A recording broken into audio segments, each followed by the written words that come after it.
Welcome to APTN National News. I'm Dennis Ward. At an Ottawa press conference on Thursday afternoon, the Carney government announced $1.6 billion in new funding so that Jordan's Principal program will continue through to the end of March 2027. The program is supposed to ensure First Nations children receive the same services as non-First Nations, regardless of where they live. It's named after Jordan River Anderson, a First Nations boy who died in hospital at the age of 5 in 2005, when the federal and Manitoba governments argued over who should pay for his home-based care. Indigenous Services Minister Mandy Gall-Masti explained what the new funding will do. This renewal will provide immediate stability and allows communities to continue delivering services with confidence. I know that the past few months has created much uncertainty for families. We've had the opportunity to speak with them and collaborate with them, and looking at what we are going to be doing with the future of Jordan's Principal. This first step is announcing this critical funding and creating the stability that they need. You can find much more on the announcement and reaction on our website, aptnnews.ca. A First Nation in British Columbia wants to know how an oil spill could occur within their traditional territory and why the company responsible downplayed the incident. APTN's Tina House has more. On January the 2nd, 2026, 1,800 liters of oil was spilled into the ocean near the Sunemu First Nation, and the community leadership want answers. Things are going to happen, unfortunately, in life in Owak, but things that are preventable really hits the heart. William Yoakum is a councillor for the Sunemu First Nation. He's frustrated that a local company, Environmental 360 Solutions, was found responsible for a diesel oil spill, and they've downplayed what happened. Ironically, they admitted to the oil spill, and then to the government, the provincial government, and then we get finally, after the thought, we get wind of this, which was not way business should be done. But nevertheless, when we do get wind of it, they like in denial, like almost like we don't know what you're talking about. When the spill was noticed by members of the public, C-SPAN, a shipping company that was within the vicinity of the spill, took immediate action and deployed booms to contain the oil. After further investigation, it was determined that the oil came from this drainage pipe leading from Environmental 360 Solutions into the Pacific Ocean. We tried to do an interview with the company, but were unsuccessful. The Department of Fisheries and Oceans closed off this section highlighted in pink, which is between Gabriola Island and the city of Nanaimo. However, after the Sunemu First Nation conducted testing, they have since reopened the area for harvesting clams and other seafood. I think about the old people that lived off this. They didn't have a grocery store down the road. This was their grocery store. And we're trying to preserve and make it so it can one day get sort of similar. We'll never really get it the way it was, but we want to get it to the way where people can have a livelihood, whether it's for commerce or for feeding their family. For Yoakum, he says he just wants industry to be transparent when they are doing business within their territory, and they have a long list for the government to follow up on in this matter. What Sunemu is asking for the governments to do is immediate enforcement and investigation, full environmental impact assessments, transparent disclosures of environmental data, comprehensive remediation and habitat restoration, accountability for regulatory non-compliance, meaningful engagement with Sunemu as rights holders, and restoration of treaty obligations. We reached out to the Ministry of Environment, but did not hear back by the time this story went to air. Tina House, APTN National News, Sunemu First Nation. Detecting, deterring, and if required, defending Canada's Arctic takes long-term planning and careful coordination with communities. That's the message of the latest major military exercise north of 60. In the first part of a two-part series, our Charlotte Mort Jacobs gives us a look at how troops are training to uphold Canadian sovereignty. 100 kilometers west of Yellowknife, soldiers are securing the Edzo airfield from possible enemy saboteurs. Thankfully, it's a mock scenario. one of many training exercises in Operation Nanook Nunalivut. Signal operator Nigel Gates' job is command and control. Using VHF radio, he makes sure everyone's aware of what's going on at all times. One of the challenges is always just going to be equipment in the cold.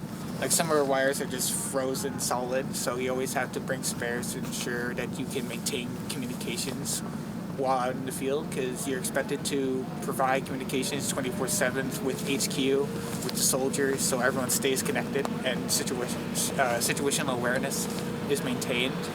In the trade, we call that command and control, making sure that everyone's just aware of what's going on all the time. Gates keeps in communication with the armored vehicles, some of which are at a checkpoint. In addition, observation posts and additional patrols in the area work to ensure this critical piece of infrastructure is secure, in coordination with the community, which was still using the airfield throughout the operation. How do we find the people? We use technology, but a big part of it is we use our own skills, and that's where we can push people out with patrolling, and that's why we need to practice surviving out here without the infrastructure to support us. The flights that we were securing in the airstrip, they did manage to get off. Lieutenant Colonel Bryn Wright says the extreme conditions mean soldiers are not only learning how to operate new equipment, but also how to maintain it. There's the training of what you do as infantry soldiers, and that's protecting equipment. And it doesn't matter whether it's here in Edso, 100 kilometres outside of Yellowknife, or far up north. Security is security. The training in the cold is you crawl, walk, run. So we're crawling, so we've trained the troops, and then we're going to move further north and get better and stronger, and our abilities get better. For many of the troops from Alberta who comprise Task Force Grizzly, completing the exercise is a learning experience, and the first time they've been in the territories. Like our stove watch and everything, we'd like to keep our lighters nice and warm, keep it safe with us, because in this extreme cold, they will not light, so we need to keep our lighters warm with us, pockets, hand warmers. Nigel House and Weaselhead Kewen have been friends since basic training and can add canvas tent camping in -50 and patrolling in the bush with skis, snowshoes, and snowmobiles to their skill sets, learning from other Indigenous members like the local Canadian Rangers. Basically, we call it snowcrete, just snow, piled on top of snow, more snow, water. If possible, to get some gravel, if possible. Mix that in a bit, same thing, just layer, compress, water, snow, compress, and then you'll have your little makeshift defensive position. Since 2007, the annual Operation Nanook has been held in various destinations across the territories. And this year, the 2-month event is the largest to date, with up to 1,300 Canadian Armed Forces members taking part alongside allied military personnel from the United States, Belgium, France, and Denmark. Amid a changing geopolitical environment, new defense strategies and budgets are shifting priorities to Arctic sovereignty and northern defense. Stay tuned for part 2 of Operation Nanook to see how logistics and strategy come together to test equipment for the first time in the tundra. Charlotte Mort-Jacobs, APTN National News, Edso, Northwest Territories. Thanks, Charlotte. We're always looking for your feedback or story ideas. Here's how you can continue the conversation. If you have a story you want to share, send us an email to news@aptn.ca. You can read and watch our stories by visiting our website, aptnnews.ca. You can also find us online on your favorite social media sites, including TikTok, YouTube, LinkedIn, and X. Follow APTN News to join the conversation and see our latest stories. The first day of spring is less than 1 month away. Well, it doesn't feel like it, but Sav Jonesa will bring us a preview now of students in Northern Ontario making the most of winter's final moments. So Sav Jones here. I'm in White Dog, Ontario, where students from 6 schools throughout Treaty 3 territory are showing off their athleticism and teamwork in the 2026 Anishinaabe Winter Games. Roughly 100 kids are competing in sports like archery, snowshoeing relay races, and more while making friends along the way. We'll have that story for you soon on APTN National News.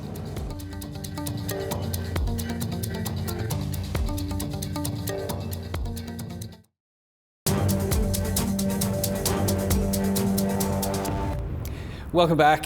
APTN News hosted a panel on Thursday on Métis identity, modern-day treaties, self-government agreements, and the controversy surrounding the Métis Nation of Ontario. Members of the MNO were originally planning to take part in the panel, but in the end decided to provide a statement instead. Here's a portion of that panel where we discuss accusations that Anishinaabe Nation Lake Huron Regional Chief Scott McLeod made comments that led to the bullying of Métis youth in Ontario. Chief McLeod, the MNO put out a video last year, I believe it was from a conference here in Winnipeg in 2024, where they said that you had belittled and bullied Métis youth during those your speech there. I guess, did you want to respond to those accusations? Yeah, for sure, and I guess in the same thread that Celeste spoke of, I mean, you know, instead of responding to the facts that were shared at that conference, they took something out of context and tried to paint us as, and these are the terms that were used by the MNO in previous events, such as the research forum that was in December, that, you know, anti-Métis, hate mongers, bullies, lateral violence, these kinds of things. And instead of responding to the facts that are presented, this is how it's responded to. And the simple, I'm not going to, you know, shy away from the fact that what I said was posted in that video, because everybody can see that. However, it wasn't an admission of something that I did. It was a factual statement that I think everybody at this table can agree, as well as Margaret Froh could probably agree to, is that it is hard to tell any youth something that they've been told as a lie their entire life. I don't think there's anything wrong with that statement. It doesn't mean that there's some traumatized child on the other end that I spoke to. I was speaking in factual terms. And so to take that and try to paint us as these anti-Métis, hate mongers, bullies, that kind of thing, is really just showing that they can't challenge us with facts and their own research, that has to, you know, devolve into those types of comments. Will, I think we can all agree that you're a pretty passionate guy here, including online. I think I've probably been on the receiving end of some of your passion a few times, but I guess, you know, what are your thoughts, though, on the discourse? Well, you know, first of all, it's, you know, we're talking about issues that are going on in Ontario, and I absolutely appreciate being on a panel with Scott and Celeste. It's, you know, it's a great opportunity to be able to talk about this.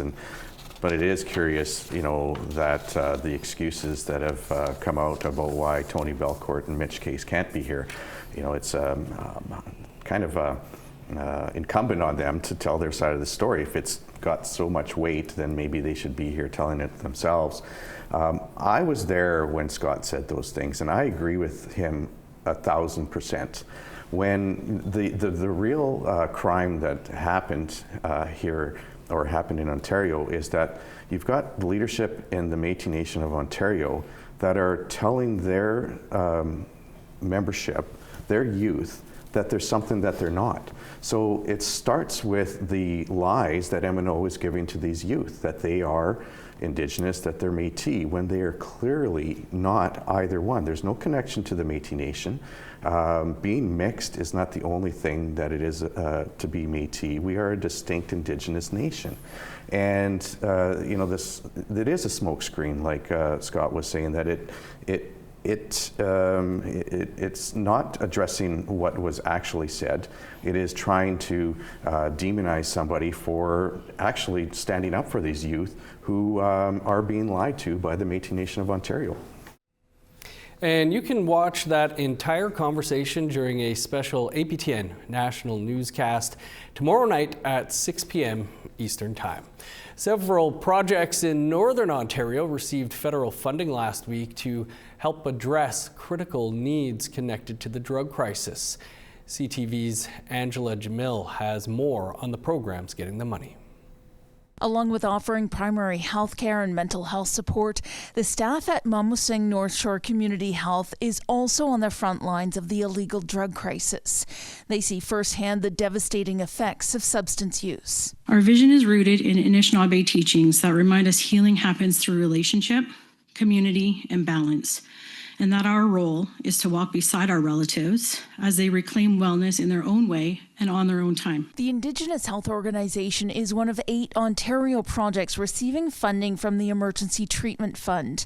Sault Ste. Marie Algoma MP Terry Sheehan announced the federal money today, meant to help communities respond to needs related to the illegal drug crisis. In rural Canada, in Northern Ontario, in Indigenous communities and non-Indigenous communities, so that we could fund these important initiatives that's going to combat this. Mamusing will see $3.6 million to address substance use in urban Sault Ste. Marie and North Shore. For many Indigenous people, mainstream systems have not always felt safe, accessible, or responsive. There are real and ongoing concerns about the care people receive, the barriers they face, and the impact of historical and systemic inequities. The money will help the organization strengthen its client connection model and its outreach program. These ongoing relationships help people feel seen, supported, and accountable. They also allow us to identify challenges early and respond with care before situations become crises. When people feel connected, they are more likely to stay engaged and experience positive outcomes. Also getting money from the Emergency Treatment Fund is a 6-bed residential pre-treatment transition home for Wikwemkong and 24-hour on-call support and response for a program in Birch Island. Angela Gemmell, CTV News, Sudbury. Time now to tell you about this week's web poll questions. Over on our website, we asked, do you think Conservative MP Jamal Javani should apologize for his off-the-reservation comment? Your options there are yes or no. Our second question was, should the federal government take responsibility for lands contaminated because of munitions production during the World Wars? Yes or no. And our final question was, would you ever consider a career in journalism? Yes or no. You can go to our website, aptnnews.ca/poll to cast your votes. Time for one last quick break, and then Kim will be here with a preview of tonight's French language newscast. Stick around.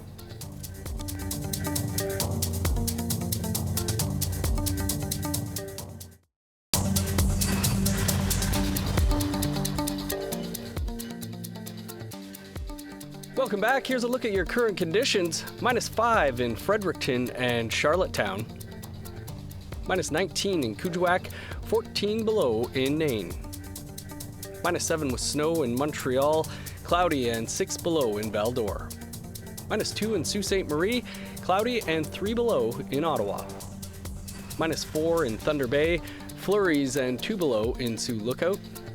-22 in God's Lake, 33 below in Thompson.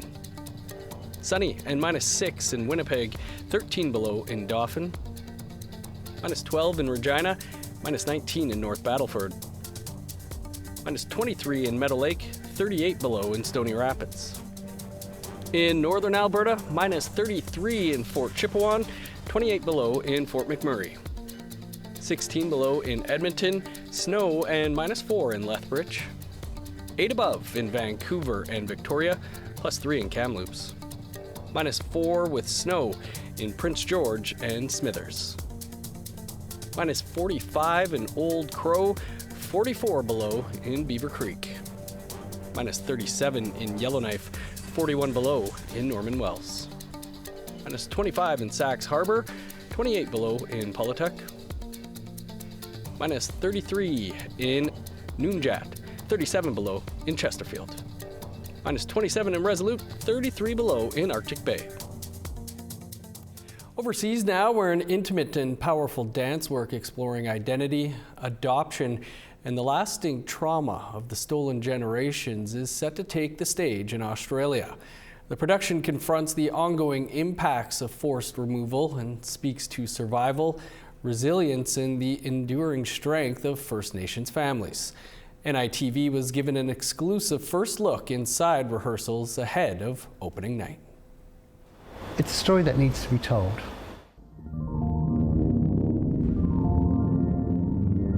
A peek behind the curtain at the upcoming contemporary dance work by acclaimed Larrakia choreographer Gary Lang.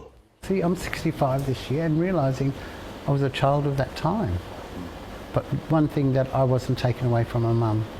The Other Side of Me, a contemporary two-man work, tells the true story of a young Aboriginal man born in the Northern Territory in the 1960s, adopted by a white English family and raised in the United Kingdom. It's what he was in his head, because he was old enough to know what country looked like and, you know, what it looks like. That's why we call it The Other Side of Me, because he grew up white. But it's amazing when I read his letters, you know, I thought I could hear his voice. It was that, and his writing was beautiful, very good artist. Personal letters and poetry are translated into choreography, offering insight into a man grappling with identity, distance and belonging from the other side of the world. Reading his letters, I really got an insight on what he was going through. He was a total artist. He was an amazing drawer. His use of words like poetry and stuff, like, yeah, it's heavy. It's heavy. The emotional honesty the work demands can be confronting. To get that emotion out to portray on stage, the next time I'm doing that show, if I dig to that same level, I'm kind of numb to it. I've just already experienced that, so I have to dig deeper and deeper and deeper. And it's a story that it's not meant to make people feel guilty. It's an Australian story, it's our story, it's Blackfellow's story, but it's also a story where people may get uncomfortable with it, people resonate with it, and sometimes I think people in the audience don't realise they're sitting next to somebody in the audience that it could have happened to. And ensuring First Nations stories are told with integrity and authority. Yeah, I don't have an ulterior motive of what I want people to feel. People are going to react to this differently, and that's the beauty of contemporary arts. A production grounded in culture, collaboration and powerful storytelling. It's our story, it needs to be said. Dan Rennie, NITV News. Every Friday, we're joined by the host of Nouvelle Nationale, Kim Sullivan, in order to get a glimpse into their evening broadcasts. Let's go to her now. Hi, Kim. Hey there, from a wildlife protection operation that escalated in one of our Innu communities to a first in Northern Canada in mobile health. We cover quite a bit of topics in tonight's broadcast. We also honor Black History Month with a story that ties their community to ours. We showcase an art biannual that is unique in North America and has a strong Indigenous representation. And finally, a doc that talks about cultural reconnection. There we go. All that 6:30 Eastern. Thanks, Kim. Looking forward to it. That's all the time we have for your first look at this Friday's news.